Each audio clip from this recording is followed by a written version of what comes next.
Alhamdulillah,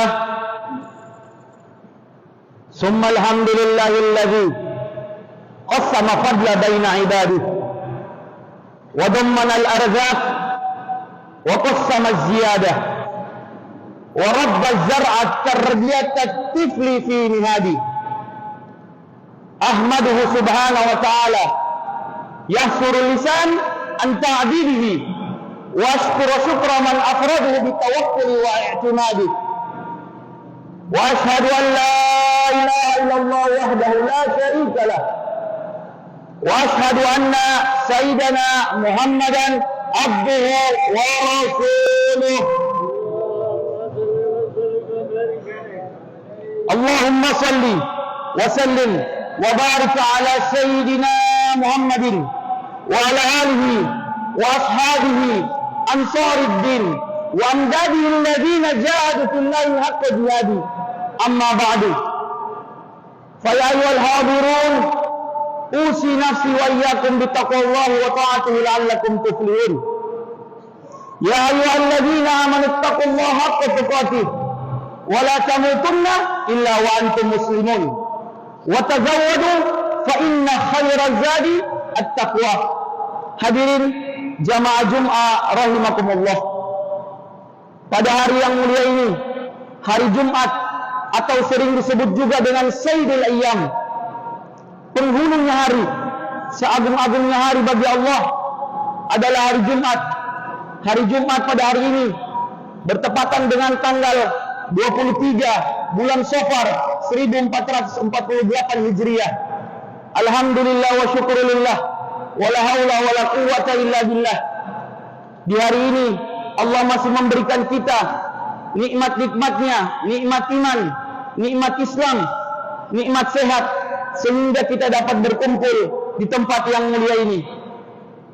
Salawat serta salam kita kirimkan, kita haturkan kepada Nabi akhir zaman, Nabi pembawa rahmat, suri tauladan kita, Rasulullah Sayyidina wa Maulana Muhammad ibni Abdullah sallallahu alaihi wasallam, kepada keluarga-keluarganya, sahabat-sahabatnya, dan insyaallah syafaatnya sampai kepada kita semua sebagai umatnya yang selalu istiqomah dalam mengerjakan sunnah-sunnahnya. Insyaallah kita semua mendapatkan syafaatul uzmah dari Rasulullah sallallahu alaihi wasallam. Amin, Allahumma amin. Hadirin jamaah Jum'ah rahimakumullah. Qala Luqmanul Hakim li ibnihi, ya bunayya, wahai anakku, inna dunya bahrun amiq. Dunia adalah lautan, dunia adalah samudra yang dalam. Yagruqu fihi nas katsir, telah banyak manusia yang tenggelam di dalamnya. Faltakun safinatuka fiha taqwa ta'ala, maka jadikanlah takwa sebagai perahumu. Wa syu'al iman billahi ta'ala, iman kepada Allah sebagai bahan bakarnya. Wa syuruha at-tawakkul 'ala Allah la'allaka tanju ya bunayya, dan tawakal sebagai dayungnya, semoga saja engkau selamat wahai anakku. Hadirin jamaah Jum'ah rahimakumullah. Agama Islam selalu menganjurkan kepada kita untuk memakmurkan masjid, yang salah satunya memakmurkan Baitullah, tempat yang suci dan tempat yang sebaik-baik tempat untuk bermunajat dan berdoa. Sebaik-baik manusia juga yang dalam naungan Allah pada hari di mana tidak ada naungan kecuali dari Allah. Seperti sabda Rasulullah sallallahu alaihi wasallam, qala Rasulullah sallallahu alaihi wasallam, rajulun qalbuhu mu'allaq bil masajid. Seorang yang hatinya melekat, bergantung selalu ke masjid. Seperti sahabat Rasulullah sallallahu alaihi wasallam dalam kitab Hayatus Sahabah, kitab yang menjelaskan gambar hidup sahabat-sahabat Nabi sallallahu alaihi wasallam, dikisahkan seorang sahabat Rasulullah sallallahu alaihi wasallam yang bernama Sya'ban radhiyallahu anhu memiliki kebiasaan unik. Dia datang ke masjid waktu sholat berjamaah. Ia selalu mengambil posisi di pojok masjid pada setiap sholat berjamaah dan iktikaf. Alasannya selalu mengambil posisi di pojok karena tidak ingin mengganggu atau menghalangi orang lain yang akan melakukan ibadah di masjid tentunya. Kebiasaan ini sudah dipahami oleh semua, bahkan Rasulullah sallallahu alaihi wasallam. Hadirin jamaah Jumat rahimakumullah, setiap harinya kejadian seperti itu terjadi pada suatu pagi hari saat salat subuh berjamaah akan dimulai. Rasulullah sallallahu alaihi wasallam merasa heran karena tidak mendapati Sya'ban pada posisi yang biasanya. Rasulullah bertanya kepada sahabat-sahabatnya, jamaah yang hadir, apakah ada yang melihat Sya'ban? Tapi tidak ada seorang pun yang melihat Sya'ban radhiyallahu anhu. Salat subuh kemudian sengaja ditunda dengan sejenak untuk menunggu kehadiran Sya'ban radhiyallahu anhu. Namun yang tunggu belum datang juga. Karena khawatir salat subuh kesiangan, Rasulullah sallallahu alaihi wasallam memutuskan untuk melaksanakan salat subuh. Hingga salat subuh Sya'ban radhiyallahu anhu belum datang juga. Selesai salat subuh, Rasul bertanya lagi, apakah ada yang mengetahui sahabatku Sya'ban radhiyallahu anhu? Namun tidak ada seorang pun yang menjawab. Rasul pun bertanya lagi, apakah ada yang mengetahui di mana rumah Sya'ban? Seorang sahabat mengangkat tangan dan mengatakan bahwa dia tahu persis di mana rumah Sya'ban. Hadirin jamaah Jumat rahimakumullah, Rasulullah sangat khawatir terjadi sesuatu terhadap sahabatnya. Rasul pun meminta diantarkan ke rumah Sya'ban. Ternyata cukup jauh dan memakan waktu yang lama, terlebih mereka menempuh untuk pergi ke rumah Sya'ban. Hadirin jamaah Jumat rahimakumullah, akhirnya Rasulullah dan para sahabat sampai di rumah Sya'ban pada waktu sholat duha, kira-kira 3 jam dari masjid untuk ke rumah Sya'ban. Masya Allah jamaah sekalian, setiap harinya ke masjid sahabat Sya'ban radhiyallahu anhu berjalan 3 jam. Sahabat yang bernama Sya'ban luar biasa jamaah sekalian. Ketika sudah sampai di depan rumah Sya'ban, beliau mengucapkan salam dan keluarlah wanita sambil membalas salam. Benarkah ini rumah Sya'ban? Tanya Rasulullah sallallahu alaihi wasallam. Iya benar, ini rumah Sya'ban, saya istrinya. Jawab wanita tersebut. Bolehkah kami menemui Sya'ban radhiyallahu anhu yang tidak hadir salat subuh di masjid pagi ini? Ucap Rasulullah dengan beriringan air mata.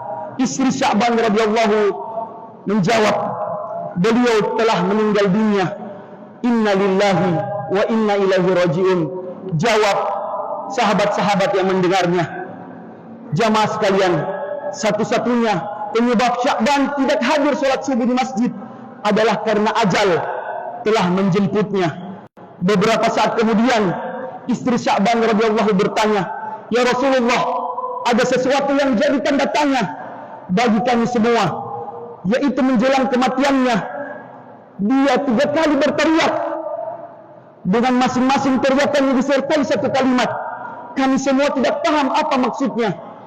Apa saja kalimat yang diucapkan, tanya Rasulullah. Hadirin jamaah Jumat rahimakumullah, di masing-masing teriakannya dia berucap, aduh, kenapa tidak lebih jauh? Aduh, kenapa tidak yang baru? Aduh, kenapa tidak semua mah? Jawab istrinya Sya'ban radhiyallahu anhu.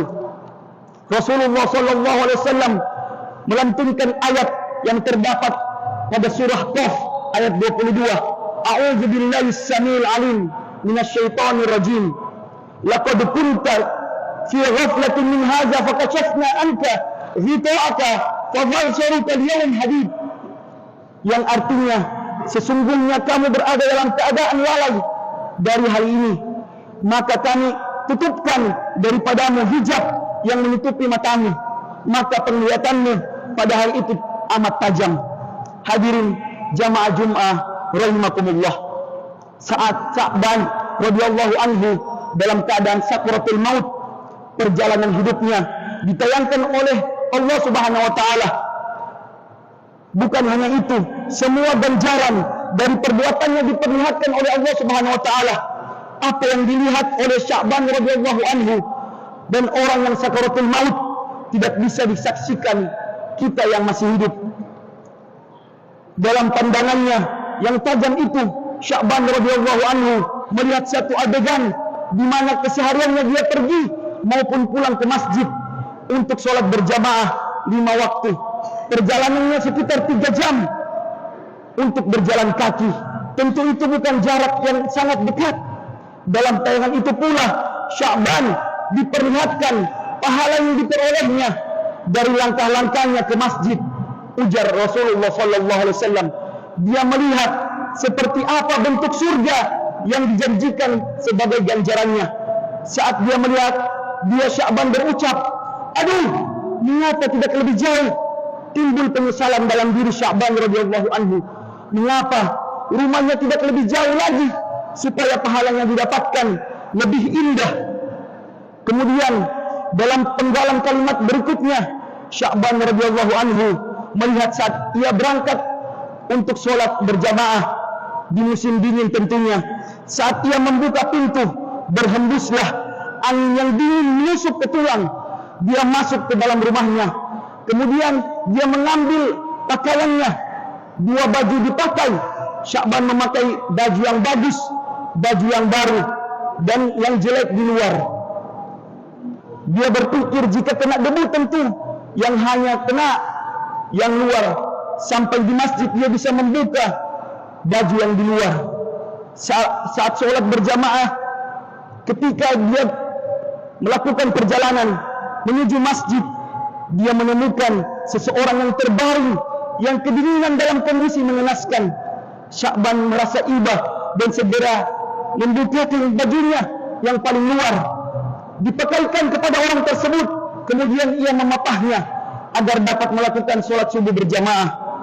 Orang itu pun selamat dan mati kematian, dan bahkan sempat sholat berjamaah. Kemudian Allah memperlihatkan, Allah memperlihatkan ulang indahnya surga dari baju yang luar biasa. Kemudian Sya'ban mengungkapkan, aduh, kenapa tidak baju yang baru saja aku kasihkan? Tiba-tiba pahala yang besar tentunya akan datang jika aku kasih yang baru. Berikutnya Sya'ban radhiyallahu anhu melihat satu adegan yang luar biasa. Saat dia hendak sarapan dengan roti yang dimakan dengan cara mencelupkan ke dalam susu. Bagi yang pernah ke tanah suci tentu mengetahui ukuran roti Arab, sekitar 3 kali ukuran rata-rata orang Arab.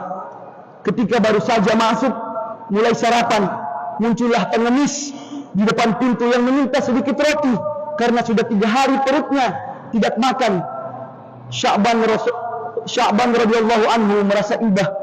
Ia kemudian membagi roti tersebut kepada orang yang sudah lapar tersebut dan membagi susu ke dalam gelas dengan ukuran yang sama rata. Kemudian mereka makan bersama-sama. Allah Subhanahu wa taala kemudian memperlihatkan Sya'ban radhiyallahu anhu surga yang sangat indah. Ketika melihat itu, Sya'ban berteriak, aduh, kenapa tidak semua? Sya'ban radhiyallahu anhu kembali menyesal jamaah sekalian. Seandainya dia memberikan semuanya kepada pengemis tersebut, pasti dia akan mendapat surga yang lebih indah. Masya Allah, jamaah sekalian. Hadirin jamaah Jum'ah rahimakumullah. Sya'ban bukan menyesali perbuatannya.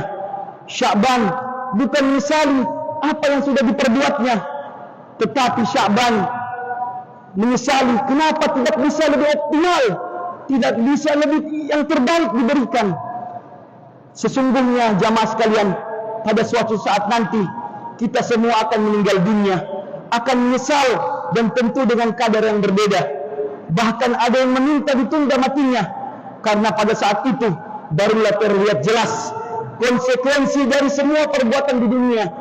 Mereka meminta untuk ditunda sesaat karena ingin bersedekah, ingin melakukan amal soleh, namun kematian akan datang pada waktunya, tidak dapat dimajukan dan dapat diakhirkan. Ketika bertambah umur kita, maka ingatlah kesempatan kita semakin sedikit, maka pergunakanlah kesempatan itu sebaik-baik mungkin. Dalam pepatah, al-waqtu kas-sayf, waktu itu bagaikan pedang, in lam taqta'hu qata'aka. Jika kamu tidak bisa menggunakannya dengan baik, dia akan memotongmu. Hadirin jamaah Jum'ah rahimakumullah, di khutbah Al-Fakir mengajak kita semua jamaah sekalian untuk bermunajat kepada Allah. Ya Allah, semoga kita semua bisa istiqomah dalam melakukan amal-amal soleh. Dosa-dosa kita Allah hapus, Allah ampuni. Dosa-dosa keluarga-keluarga kita, dosa-dosa guru-guru kita Allah hapus, Allah ampuni. Dan semoga kita meninggal dunia dalam keadaan husnul khatimah. Amin ya rabbal alamin. Barakallahu li wa lakum fil Qur'anil Karim wa nafa'ani wa iyyakum bima fihi min al-ayati wa zikril hakim. Aqulu qawli hadza wastaghfiruh innahu wal ghafurur rahim.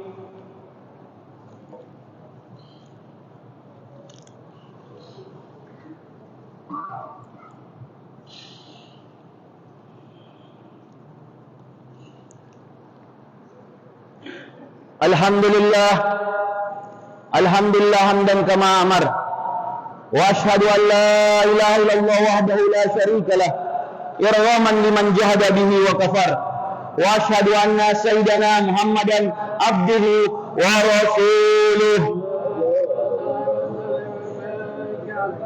Allahumma salli wa sallim wa barik ala sayyidina Muhammadin wa ala alihi wa sahbihi mattasalat aynun binazar wa uzunin bikhabar amma ba'du. Fa ya ibadallah ittaqullah ta'ala wa zarul fawahisha ma zahara minha wa ma batan wa hafizu ala ta'ati wa huduril jum'ah wal jamaah wa a'lamu anna Allah amarakum bi amrin bada'a fihi bi nafsihi wa sanna bi malaikatil musabbihati bi qudsi fa qala ta'ala wa lam yazal qailan 'alima inna Allaha wa malaikatahu yusalluna 'alan nabi يا أيها الذين آمنوا صلوا عليه وسلموا تسليما.